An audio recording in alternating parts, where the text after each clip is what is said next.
wa ala alihi wa sahbihi wa man tabi'ahum bi ihsanin ila yaumiddin. Amma ba'du. Kita bersyukur kepada Allah Subhanahu wa taala atas segala nikmat yang diberikan oleh Allah kepada kita semua, terutama sampai pada petang hari ini kita masih diberikan kekuatan iman dan Islam. Kita masih diberikan kesehatan serta kesempatan sehingga kita masih bisa melaksanakan kewajiban kita salat maghrib berjamaah, dan kita lanjutkan dengan mengkaji agama Allah Subhanahu wa taala. Mudah-mudahan kesempatan semacam ini senantiasa diberikan oleh Allah kepada kita semua sampai nanti kita menghadap kepada Allah yang tentunya dalam posisi husnul khatimah. Salawat salam tetap terlimpahkan kepada Rasulullah Muhammad SAW sebagai khatamul anbiya wal mursalin, penutup para nabi dan rasul, yang tidak ada nabi lagi sesudah Nabi Muhammad SAW.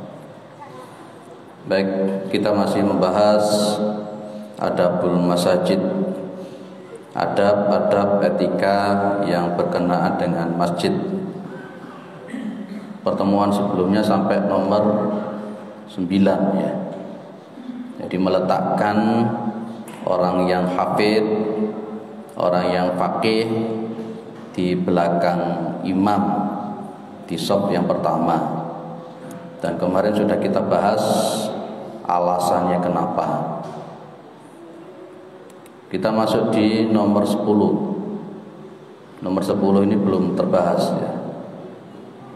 Nomor 10 itu adalah taswiyatus sufufi. Nomor 10 itu adalah taswiyatus sufufi. Taswiyatus sufuf itu artinya merapatkan shaf. Kalau kita sholat berjamaah, maka kita diperintahkan oleh Rasulullah untuk merapatkan shaf.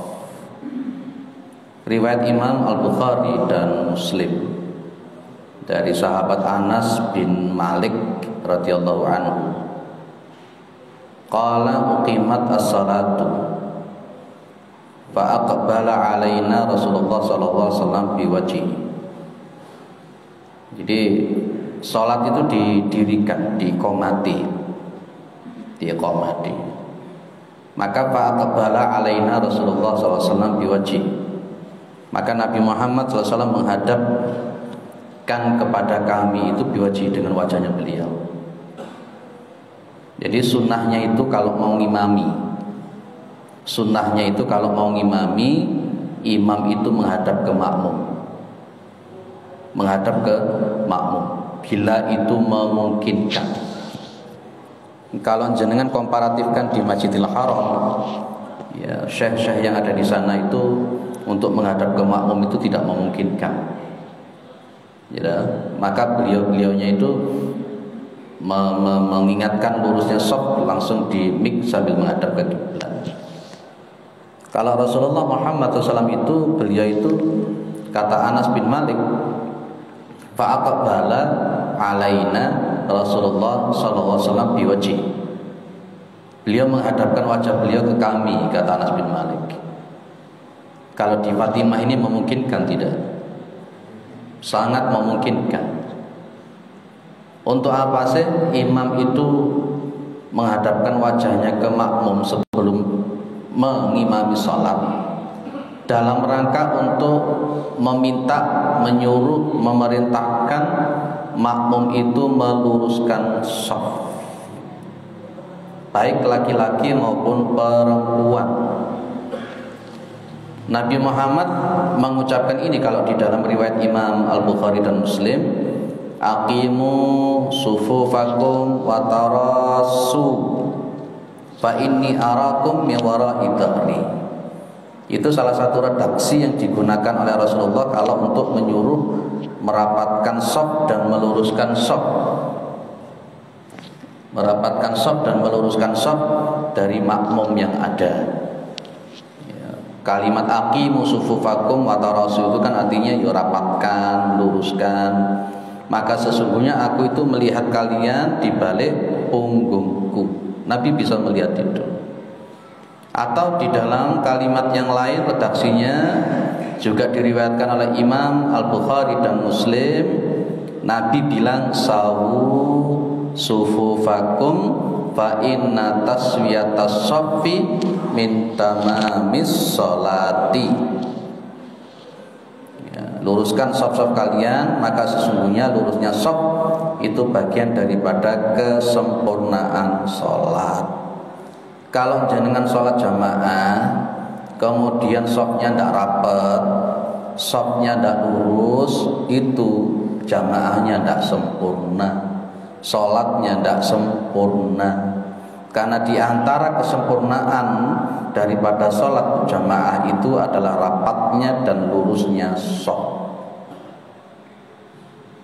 Di dalam riwayat Ahmad, Nabi Muhammad bilang begini sebelum sholat, aqimus sufufa fa innama tasuffuna bi sufufil malaikati. Ya, luruskan, tegakkan shaf, maka sesungguhnya kalian itu berbaris, ya, menata shaf seperti shaf-shafnya para malaikat. Seperti kita di dalam surat Shaf ayat keberapa itu? Di surat Shaf itu. Wahadu bainal manakibi. Apa wahadu bainal manakibi? Biasanya Syekh Misari Rasyid itu kalau mau ngimami mesti ngomong begitu. Wahadu bainal manakibi wasaddul khalal. Wasaddul al-khalal. Wahadu bainal manakibi. Ini yang kemudian dipahami oleh Anas bin Malik, yang Anas bin Malik mengucapkan wa kana ahaduna yalziqu mankibahu bimankibi sahibihi, menempelkan bahunya dia dengan bahu temannya, bahu ya, itu memakai riwayat Ahmad karena Nabi bilang wahadu bainal manakibi wasaddu al-khalal. Kalau jenengan pas mau ngimami kemudian mengatakan wahadu bainal manakibi wal wasaddu khalal, berarti jenengan menggunakan redaksi riwayat Ahmad. Jadi yang sesuai riwayat Ahmad itu memang bahu itu nempel. Bahu itu nempel dan menutup celah. Menutup celah. Kalau mengikuti riwayat Ahmad dan riwayat Bukhari yang dipahami oleh Anas bin Malik, ya menutup celah. Rapat. Baik, kita lanjut. Walinu fi aidi ikhwanikum, dan berlemah lembutlah di dalam tangan-tangan saudara-saudara kalian. Artinya kalau mengajak untuk rapat shaf, biasanya kan tangannya ditarik sedikit. Itu yang lemah lembut, ojo kasar-kasar. Sang imam pun kalau mengingatkan makmumnya supaya lurus shaf, ya yang lemah lembut, ojo kasar-kasar. Itu biasanya kadang-kala kita tarik ayo lurus, tapi kadang-kala diajak rapat kadang malah gelem, nggak gelem. Saya kalau ngajarkan cara berdirinya sholat, itu adalah kaki dua-duanya itu lurus ke depan, jari-jarinya lurus ke depan. Nanti kalau jenengan lihat di dalam riwayat Bukhari, nanti kaki itu kan nempel, ya, mata kaki itu nempel terutama. Kalau jenengan itu kakinya itu serong keluar, maka yang nempel itu cuman kelingkingnya saja, ya kan? Kalau jenengan itu kakinya itu serong ke dalam, yang nempel apanya? Hanya ujung tumitnya saja. Maka saya ngajarkan itu berdirilah sejajar bahu kaki kita itu dibuka. Ya ora terlalu mengangkang ngono kuwi, dan juga tidak terlalu rapat. Kalau kaki jenengan itu terlalu rapat, maka otomatis kaki tidak akan nempel. Tapi kalau jenengan berdirinya itu sejajar dengan pundak, maka pundak ini akan nempel dengan saudaranya, dan kaki yang sejajar pundak tadi itu sejajar bahu akan menempel dengan saudara makmum yang lain. Jenengan tidak perlu risih kalau ada orang yang menempelkan kakinya ke kaki jenengan, ya, Jenengan risih atau tidak? Biasa atau tidak? Sing situ ngotot nempel nih, sing situ gak gelem ditempel nih. Akhirnya yang jadi guyonannya Pak Yai sopo itu yang di YouTube ya, aku ya mau wangkel di lo ngono gitu ya. Ngomongin sampai mekangkang ngomongin. Enggak betul juga. Nah, ini Rasulullah mengatakan, di situ ada kalimat yang pertama yang perlu kita garis bawahi, wa haddu bainal manakibi wasaddu al-qalal. Jadi bahu ditempel dan apa tadi? Tutup yang namanya celah. Alasannya Nabi bilang, wala tadaru furujatin lisyaitani. Jangan kalian membiarkan celah untuk setan. Nah, memang betul celah-celah itu akan ditempati oleh setan. Tapi jenengan tidak boleh ngomong wis ben Pak ono celah setan ben melok salat. Tidak boleh jenengan ngomong ngono kuwi. Seharusnya kita memahami sunnah semacam ini dengan hati yang dingin, Pak. Kadangkala kita yang merapatkan shaf, mencoba mengamalkan riwayat Ahmad ataupun riwayat Imam Al-Bukhari ini, kita sudah dianggap Wahabi sudah. Betul apa enggak? Ketika kita ingin merapatkan shaf, ingin melaksanakan riwayat Ahmad ataupun riwayatnya Imam Al-Bukhari, kita itu sudah dituduh Wahabi. Tidak masalah Pak dituduh Wahabi itu kalau menurut saya. Ya, jadi kita ingin melakukan sunnahnya Nabi Muhammad SAW. Pak, apakah merapatkan shaf itu wajib menjadi rukun sholat atau tidak? Memang tidak ada satupun ulama yang mengatakan itu sebagai rukunnya sholat. Tapi Rasulullah menyebut sebagai kesempurnaan sholat. Sebagai kesempurnaan sholat. Kita ini loh, nempel no sikil pada sikile gak gelem, apalagi menempelkan yang lain. Maka ini bengkerengan, tidak bisa menyatukan hati. Ngelet no sikile moh, apalagi hal-hal yang lain. Kan nanti kalau kita bahas di kitab tentang adabus salam, itu kan diantara etika kalau kita ketemu sama sesama muslim itu kan senyum, mengucapkan salam, musafahah. Loh itu kan ada orang juga salaman gak gelem, guyui ora gelem. Podo-podo muslimin, nanti akan saya bahas detail tentang masalah bab salam. Para jamaah yang dimuliakan oleh Allah, wa man wasala saffan wasalahullahu tabaraka wa ta'ala. Barang siapa yang menyambung shaf, maka Allah akan menyambung mereka. Dan barang siapa yang memutuskan shaf, wa man qata'a shaffan qata'ahullah. Barang siapa yang memutuskan shaf, maka Allah akan memutus rahmatnya dia. Kita awali dari sesuatu yang kecil semacam ini. Seringkali diremehkan. Merapatkan shaf dan apa tadi? Hadu bainal manakibi wasaddu al-qalal. Ya, sebenarnya ini kan bolak-balik tak sampaikan. Tapi ada juga memang para ulama tidak harus dirapat ngono kuwi. Saya hanya berkata begini. Kalau kita mau taklitan dan andai kata taklid membabi buta itu boleh, saya lebih bertaklid kepada Anas bin Malik daripada mentakliti ulama yang kolab sekarang ini. Terpahami maksud saya? Kalau jenengan amati di dalam riwayat Bukhari, ya, ketika Rasulullah mengatakan aqimu sufufakum fa inni arakum min wara'i dhahri, coba lihat di sini. Wa kana ahaduna yuziku mankibahu bimankibi sahibi. Ya, kami di antara kami itu ada yang menempelkan bahu kami dengan bahu saudaranya dan menempelkan kakinya dengan kaki saudaranya.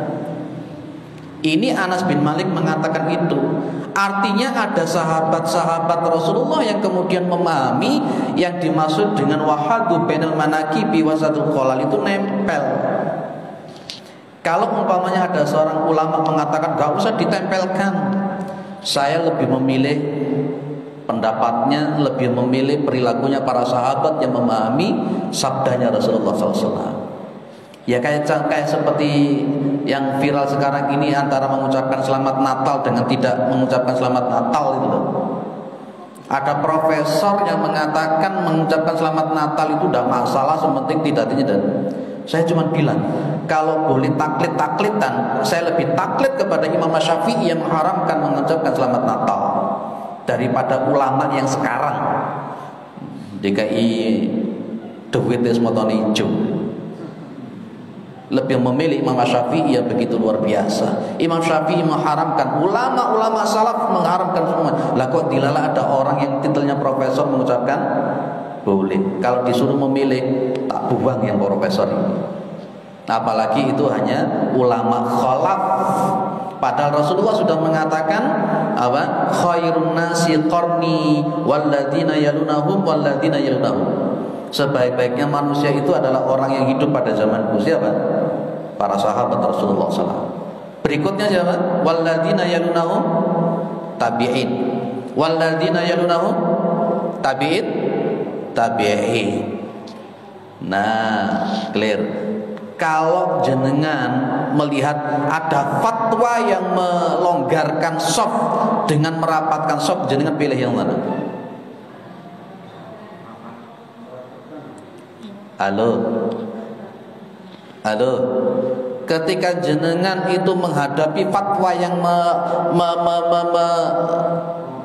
melonggarkan shaf dengan yang merapatkan shaf dan sebagainya, jenengan pilih yang mana? Otomatis merapatkan shaf. Kenapa? Ada riwayatnya dan ada dilakukan oleh para sahabat Rasulullah Muhammad SAW. Kan ada yang jejeri saya, Ustaz, itu kan memakai kata-kata ahaduna, bukan memakai nahnu. Saya bilang, itu termasuk sunnah takririyah atau bukan? Bingung dia. Sunnah takririyah itu apa? Sunnah takririyah itu ketika ada sahabat yang melakukan dan kemudian beliau diam, tidak melarang. Itu sunnah takririyah. Ketika para sahabat termasuk Anas bin Malik menempelkan bau, menempelkan kakinya, Rasulullah melarang atau tidak? Tidak. Bahkan Rasulullah menyebut di riwayat Ahmad, wahadu bainal manakibi wasatu al-qalam.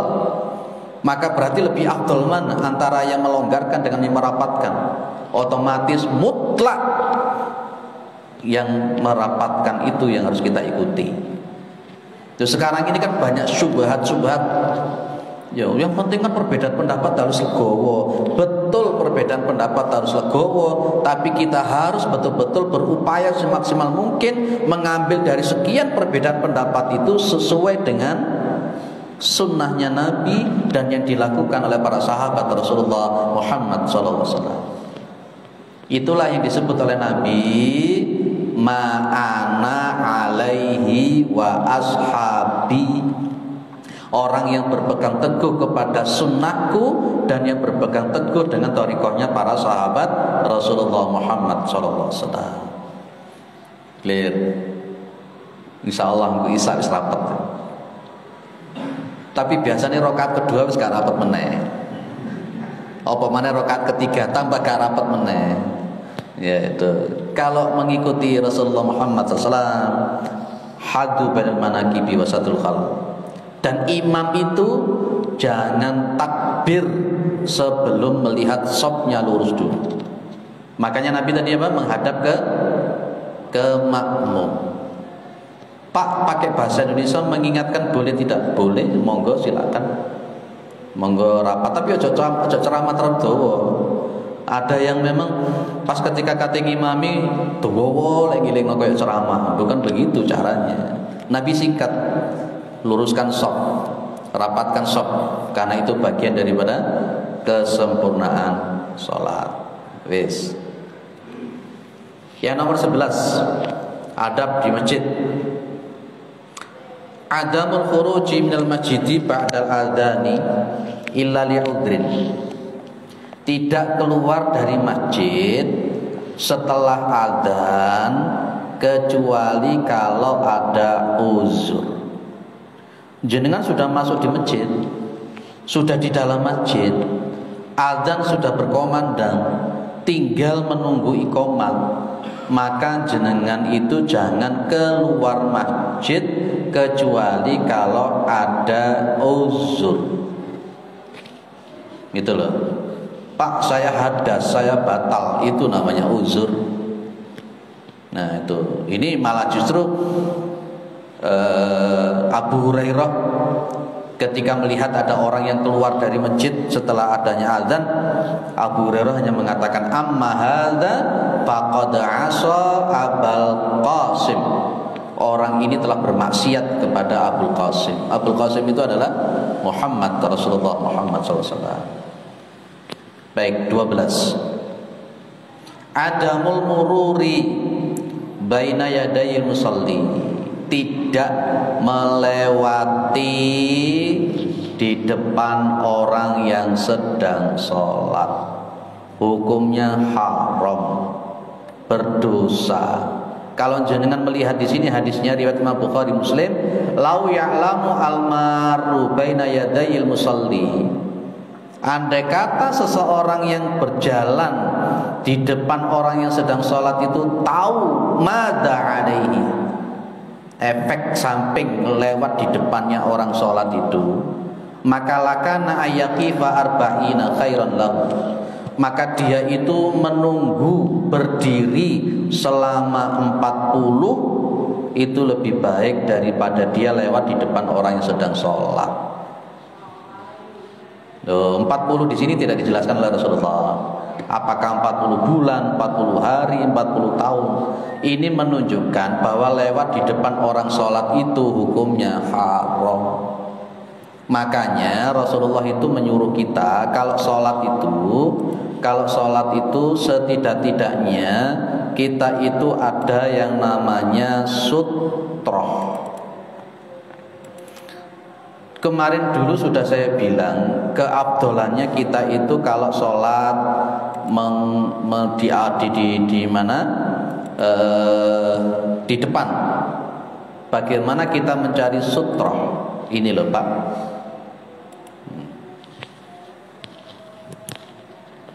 Apa kata Rasulullah Muhammad SAW? La tusalli illa ila sutratin wa la tada' ahadan yamurru baina yadaika fa in aba faltuqatilhu fa inna ma'ahu al-qarin. Jangan kamu sholat, kata Nabi, kecuali kamu menghadap ke sutroh. Sutroh itu apa? Pembatas depan, sebagai tanda kalau jenengan itu sholat. Kalau seperti ini lebih baik kita sutrohnya tembok, maju ke saf depan. Jangan melakukan qobliyah di belakang, yang itu tempat untuk orang berjalan.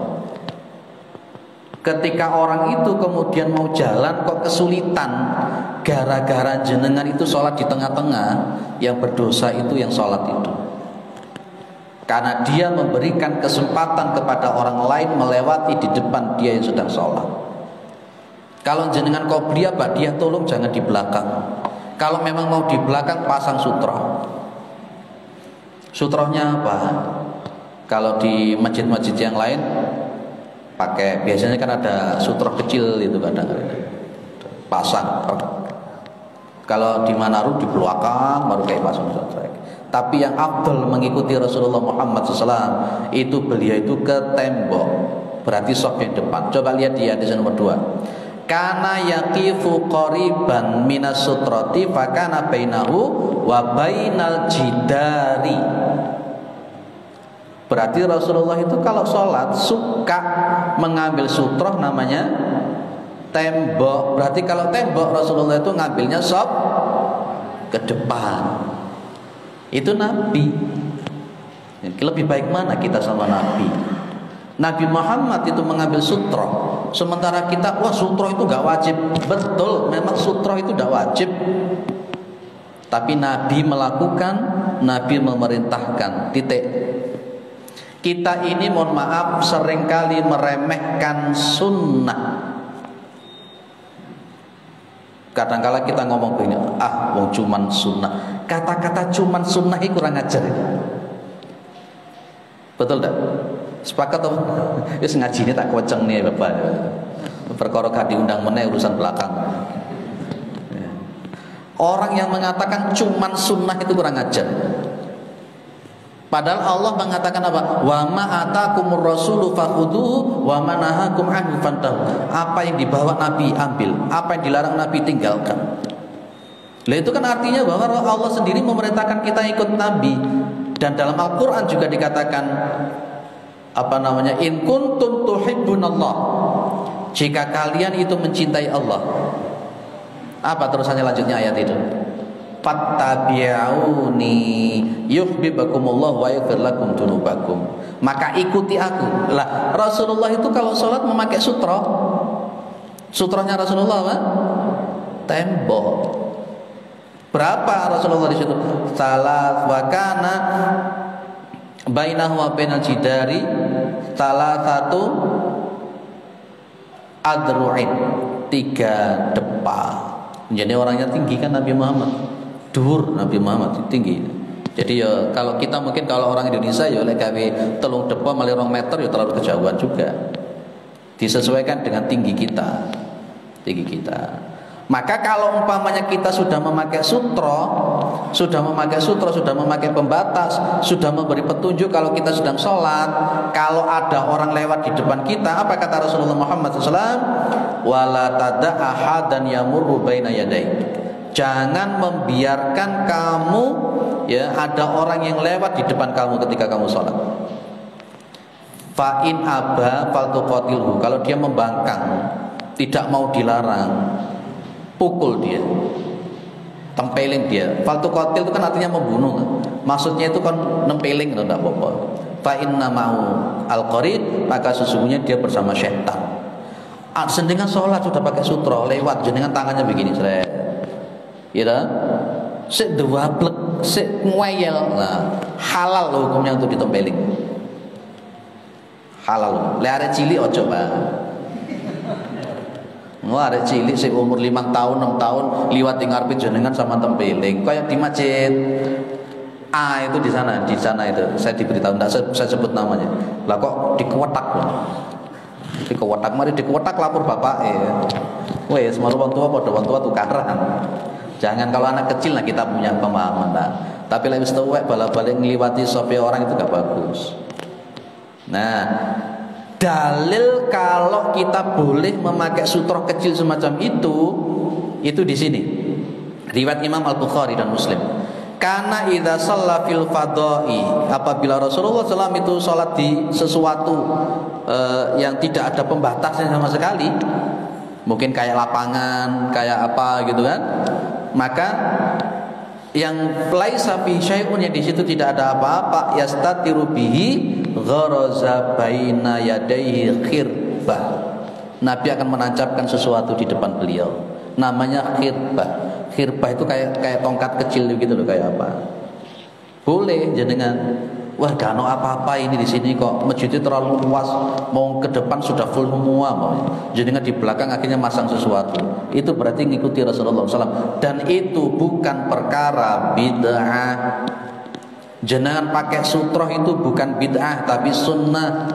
Jenengan memasang sesuatu di situ bukan bid'ah tapi sunnah, untuk menunjukkan bahwa jenengan itu melakukan sholat. Laki-laki perempuan sama. Mohon maaf, saya tidak sepakat pendapat yang mengatakan sajadah itu sudah mencukupi sutra. Belum. Ya. Kalau Rasulullah di sini apa menancapkan sesuatu atau beliau mendekat ke tembok. Dan di sini saya lihat memang alhamdulillah sudah mulai di sop ke depan. Sudah mulai. Karena di sop depan itu kemarin, yang ketika di sop depan itu kemarin fadilahnya Bapak masih ingat, Pak? Yang di sop ke depan kemarin fadilahnya adalah didoakan oleh para malaikat. Ini yang kemarin kita bahas ini kan. Nah, ini loh. Jadi kalau orang itu tahu tentang saf depan itu kayak apa, di sini innallaha wa malaikatahu yusholluna ala saffil muqaddam. Sesungguhnya Allah memberikan rahmat, malaikat itu mendoakan orang-orang yang ada di saf terdepan. Dan shaf yang terbaik untuk laki-laki itu di depan, dan shaf yang terbaik untuk perempuan di belakang. Kalau ada wong lanang, ada laki-laki kok senengane di shaf belakang, berarti malah kepingin dadi wedok. Ojo lorati Pak, ojo lorati. Ya ngaji ngene iki lho. Ngaji lek tersinggung itu berarti ono oleh berarti. Lek ngaji gak tersinggung plus itu biasanya turu biasanya. Turu. Clear?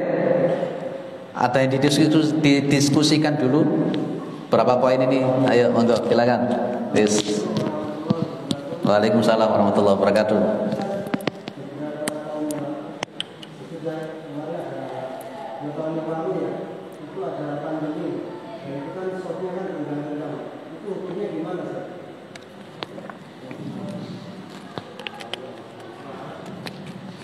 Kalau ada pandemi, marono sopnya tidak dirapatkan. Akhirnya dijarak sampai 2 meter. Baru di tengah-tengah bisa ditanduri kurma. Bagaimana model semacam itu? Ada ulama-ulama yang membolehkan dengan kaidah fikih. Ya, termasuk yang di Makkah pun juga sempat untuk dijarak. Memakai kaidah fikih. Kaidah fikihnya diantaranya adalah daf'ul mudhar muqaddamun ala jalbil masalih. Menolak bahaya itu didahulukan daripada mengambil masalah. Dan kemudian kaidah yang berikutnya yang dipakai adalah bahwa ad-daruratu tanzilu al-hajatu tanzilu manzilatad darurah. Itu kaidah yang kedua dipakai. Hajat, kebutuhan itu bisa menempati darurat. Kaidah yang ketiga yang dipakai ad-daruratu tubihul mahdurat. Sesuatu yang dilarang itu bisa membolehkan, sesuatu darurat itu bisa membolehkan sesuatu yang dilarang. Ini kaidah-kaidah yang dipakai ketika memang COVID itu dianalisis berbahaya melalui mulut, melalui hidung, gitu, dan tidak bisa ditahan kecuali dengan jaga jarak, maka secara hukum menjadi darurat tubihul mahdurat. Tapi kalau umpamanya ternyata ada cara lain yang bisa digunakan untuk menangkal COVID walaupun dengan jarak yang rapat, maka yang lebih afdol adalah shaf yang rapat. Ya, di Ahmad Yani mulai awal sampai akhir gak pernah itu shaf direnggangkan dan tidak ada satupun yang kena. Di Khotijah mulai awal COVID sampai akhir gak pernah dijarak, gak ada yang kena. Di Karangploso di Masjid Baitul Izzah, di situ juga ada para dokter. Mulai awal COVID sampai akhir, sampai saya di situ tidak pernah dijarak, tidak ada yang kena. Nah itu berarti konteksnya gimana? Nah itulah jadi gitu. Makanya memang ada teman-teman kita yang ekstrim membahas tetap pakai azimah seperti yang dilakukan oleh Rasulullah Muhammad SAW. Dan kemudian ada yang ulama sebagian yang mengatakan monggo dijarak kalau memang itu mempunyai mafsadat yang lebih besar. Yang terpokok, yang terpenting di situ ada maskernya itu. Ada jamaah saya itu beberapa bulan, bahkan berbulan-bulan tidak mau masuk ke masjid A hanya gara-gara dijarak. Tapi juga ada yang Ustadz A tidak mau masuk ke masjid A gara-gara tidak dijarak.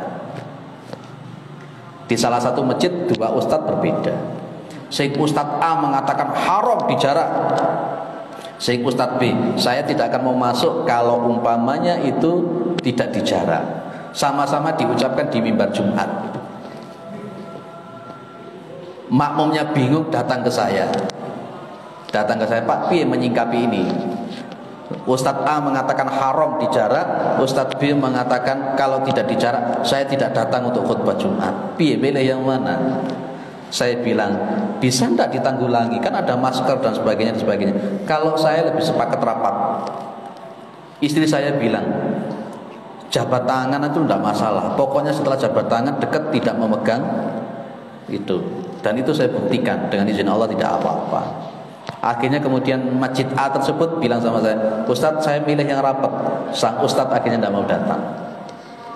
Itu saja. Ini adalah istimbatul ahkam di dalam masalah shop itu. Kalau saya lebih cenderung tetap rapat.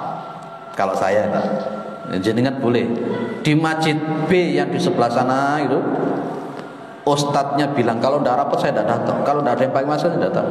Didebat sama jamaah di situ. Karena sejak awal Covid sampai akhir tidak pernah dicam. Akhirnya ustadznya mengundurkan diri, tidak mau ngisi kajian di situ. Rata-rata di masjid-masjid yang saya isi itu cenderung yang rapat. Wis gak usah diperdebatkan. Sing gak bener iku sing gak melok salat. Wis itu sudah masa lalu. Sudah masa lalu. Saiki wis padha rapete insyaallah. Clear ya, Pak? Yang terpenting hati kita jangan tercerai-berai. Dan lain monggo.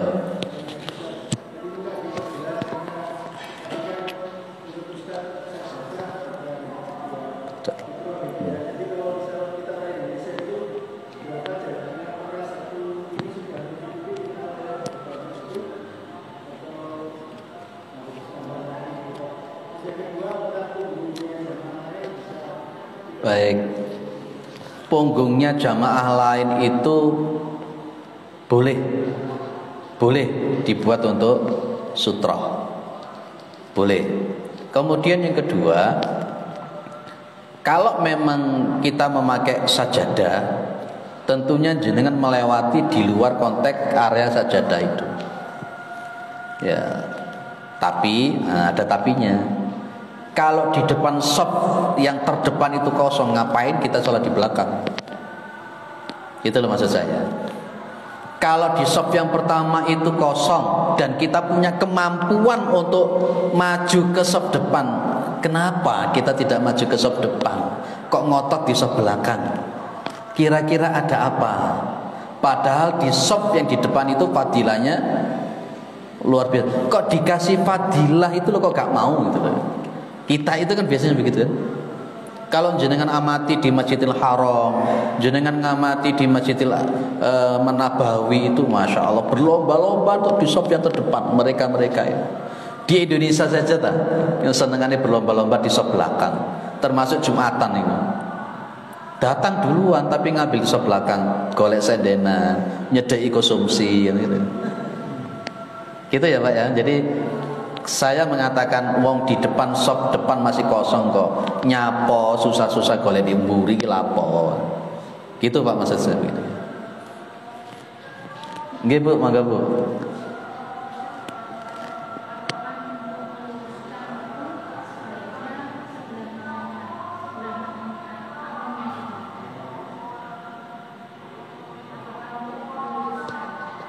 Patokan untuk meluruskan nggih.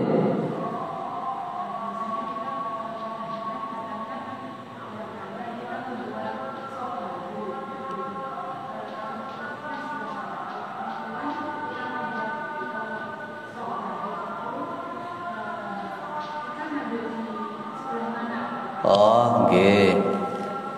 Kalau membuat shop yang baru, dahulukan yang di tengah, bukan yang di pinggir.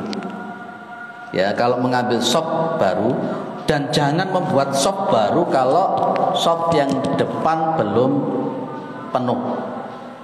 Berarti shop depan dulu diisi dulu rapat, kalau sudah penuh baru yang di tengah. Bukan mengambil dari samping kanan, samping kiri. Diluruskan ke shopnya imam. Kalau umpamanya ada pembuat shop yang kedua, berarti berdiri sini di tengah-tengah. Kalau depannya sudah penuh. Sama ibu-ibu juga begitu. Dahulukan yang shop yang tengah. Kalau membuat shop, karena memang begini, nun sewu. Shopnya Kanjeng Nabi dulu wanita itu pas di belakang laki-laki. Jadi masjidnya Nabi dulu itu ada pintu khusus wanita, ada pintu khusus untuk laki-laki.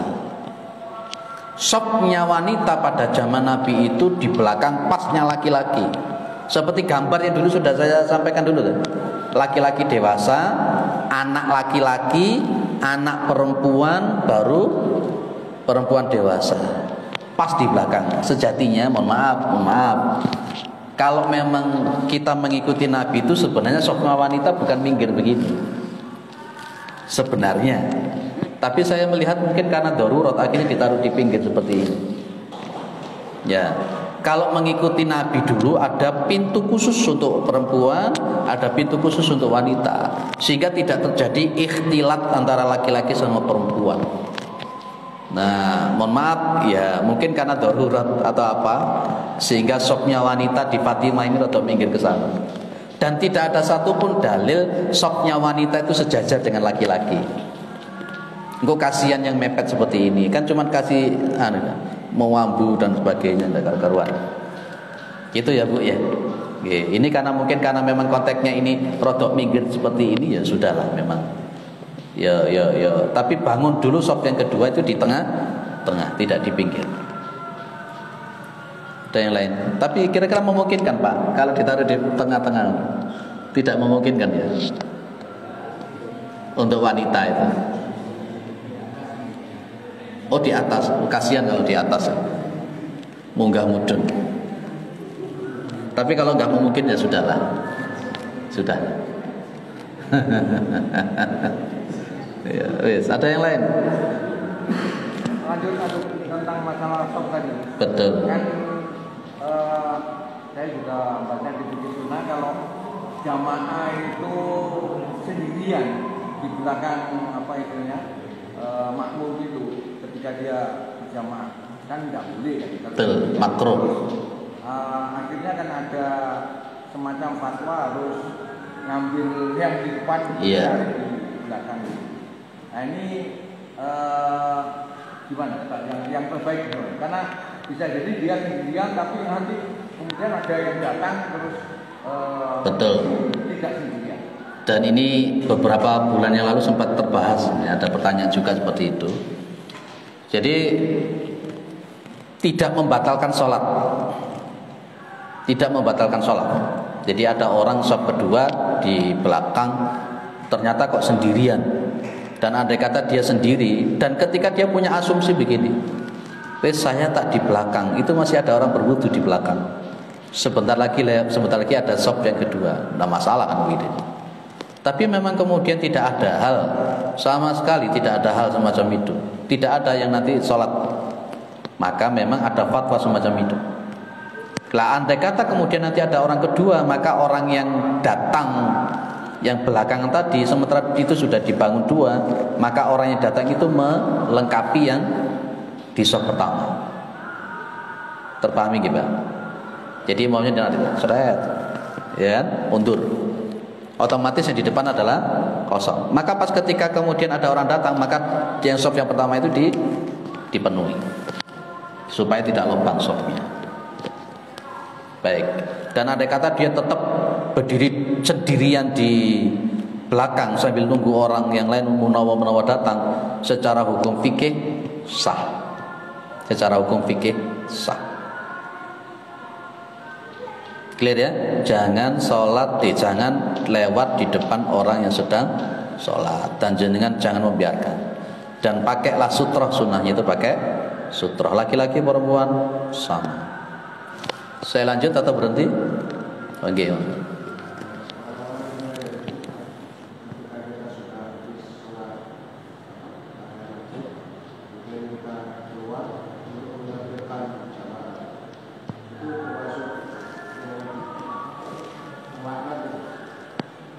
Jadi ada petugas tertentu yang menyuruh menempati shop-shop yang masih kosong-kosong begitu ya, kayak seperti di Manarul Islam itu. Dan itu ketika memang tidak dilakukan seperti itu, mafsadatnya besar. Contoh di Manarul itu kan banyak Pak.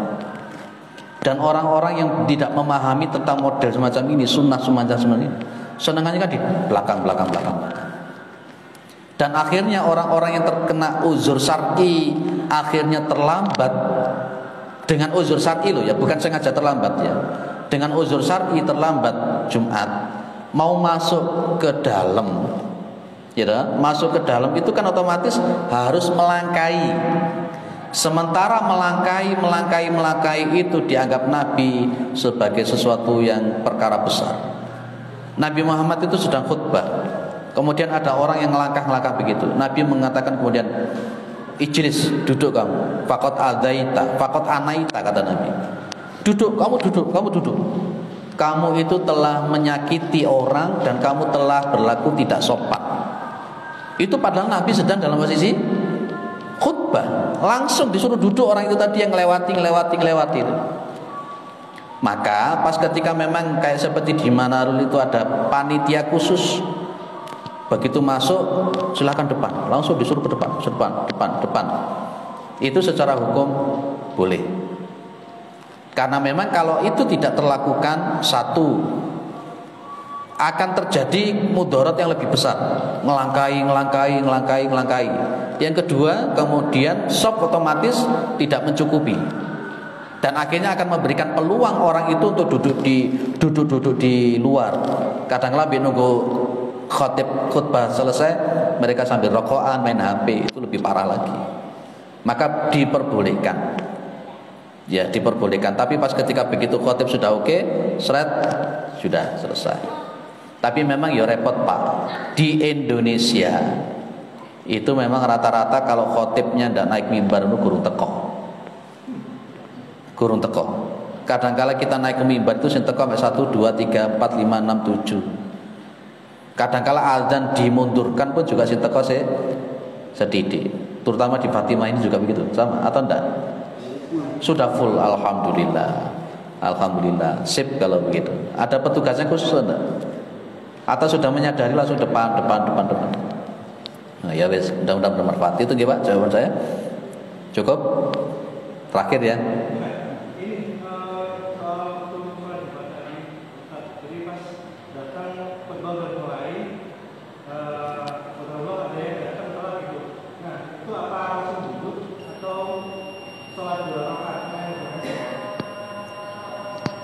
Saya bahas pakai dalil di sini. Ini hadis riwayat Muslim. Idza jaa ahadukum yaumal jumu'ati wal imamu yaktubu falyarka raka'ataini falyatajawwaz bihima. Apabila salah satu di antara kalian datang pada hari Jumat sementara imam sedang khutbah, maka falyarka raka'ataini, maka hendaklah dia salat 2 rakaat. Falyatajawwaz bihima, dan ringankan salat 2 rakaat itu. Jadi tetap melakukan salat tahiyatul masjid. Dan 2 minggu yang lalu sudah kita bahas ini ya. Sudah kita bahas sampai detail dalil-dalilnya, dan termasuk pendapat yang mengatakan loh, kan khutbah lebih penting. Sudah kita kompromikan dengan dalil-dalil secara istinbatul ahkam. Jadi pendapat yang kuat adalah sesuai dengan riwayat Muslim, salat 2 rakaat. Saya kira cukup, mudah-mudahan bermanfaat. Subhanakallahumma wa bihamdika asyhadu an la ilaha illa anta astaghfiruka wa atubu ilaik. Assalamualaikum warahmatullahi wabarakatuh.